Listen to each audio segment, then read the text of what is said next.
आज की इस वीडियो के अंदर हम लोग बात करेंगे कि गंदम की फसल को, जो हमारा चावल का मरकजी इलाका है, वहां पर जब काश किया जाता है तो उसकी पहली आबपाशी हमें किस वक्त करनी चाहिए, किन बातों का हमें ख्याल रख के वहां पर पहली आबपाशी करना लाजम है। अगर आप उन बातों का ख्याल नहीं रखते, जल्दी आबपाशी कर जाते हैं तो क्या नुकसान होंगे, लेट आबपाशी करते हैं तो उससे हमें क्या नुकसान जो है वो देखने को मिलेंगे। आज की वीडियो के अंदर इस हवाले से हम लोग बात कर रहे होंगे। नाज़रीन, जब हम लोग मैदानी इलाका या बरानी इलाके की बात करते हैं तो वहां पर पहली आबपाशी 18 से 25 रोज के दरमियान हम लोग कर लेते हैं और अपनी खुराक जो है हम लोग इस्तेमाल कर रहे होते हैं। इसी के बरक्स जब हम चावल का मरकजी इलाका देखते हैं, धान का मरकजी इलाका, मुंजी का मरकजी इलाका देखते हैं, वहां पर जो पहली आबपाशी है इनकी निस्बत कदरें मुख्तलिफ होती है। उसकी वजह ये होती है कि जब हम लोग धान की फसल के अंदर मुसलसल पानी खड़ा रहता है, जिसकी वजह से हमारी जमीन और मुड्ढे जो हमारी बाकियात बची होती हैं गंदम की, उनके अंदर काफी ज्यादा नमी जो है मौजूद होती है, वत्तर बहुत ज्यादा होता है, जिसकी वजह से अगर हम वहां पर जल्दी आबपाशी कर जाते हैं तो हमारी जमीन वहां पर सख्त हो जाएगी,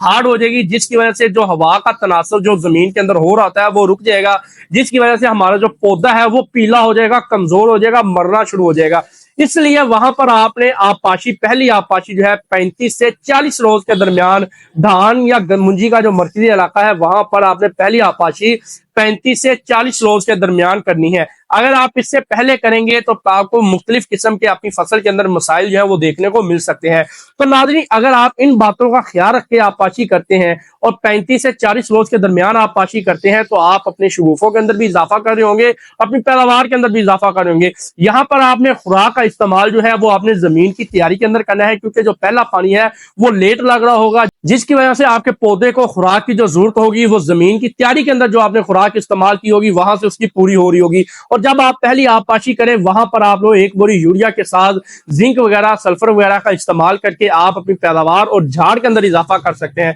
इसके बाद दूसरी आबपाशी की हम लोग बात करते चलें तो दूसरी आबपाशी जो है आपने गोब की हालत में या उससे 10 रोज कबल आपने करनी है, अपने पौधे का नवैयत को देखते हुए, अपनी जमीन का वत्तर देखते हुए। आपने वत्तर को लाजमन ज़हन में रखना है। जितने अच्छे तरीके पे वत्तर पे आप लोग गंदम का आबपाशी करेंगे उतनी ही आपको ज्यादा फायदा मिलेगा, क्योंकि जो गंदम का पौधा होता है वो जमीन से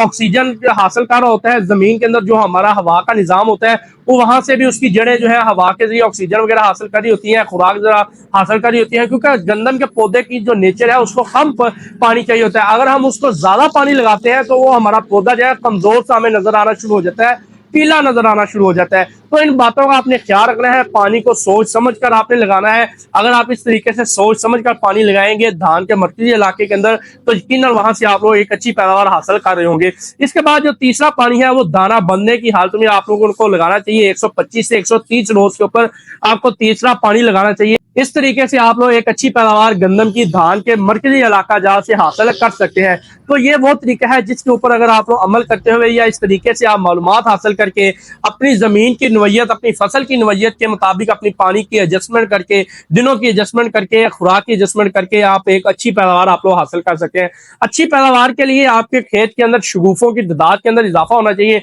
और शगुफों की तादाद को बढ़ाने के लिए आपने यूरिया और फास्फोरसी खादों का लाजमी तौर पर, यकीनी तौर पर आपने इस्तेमाल करना है। अगर आप इन खादों का सही वक्त के ऊपर इस्तेमाल करते हैं तो आप लोग अपनी शगुफों के अंदर इजाफा कर लेंगे, जिसके बाद आपकी पैदावार के अंदर भी बहुत हद तक बहुत अच्छा जो है इजाफा हो जाएगा। उम्मीद है नाज़रीन पहले पानी के ऊपर धान के मरकजी इलाके के अंदर जो भी आपके सवालात हैं उनके जवाब आपको इस वीडियो से मिल गए होंगे। अगर फिर भी आपका कोई सवाल है तो नीचे कमेंट्स बॉक्स में आपसे हमसे पूछ सकते हैं। इंशाल्लाह बहुत जल्द उसका जवाब आपको वहां पर दिया जाएगा।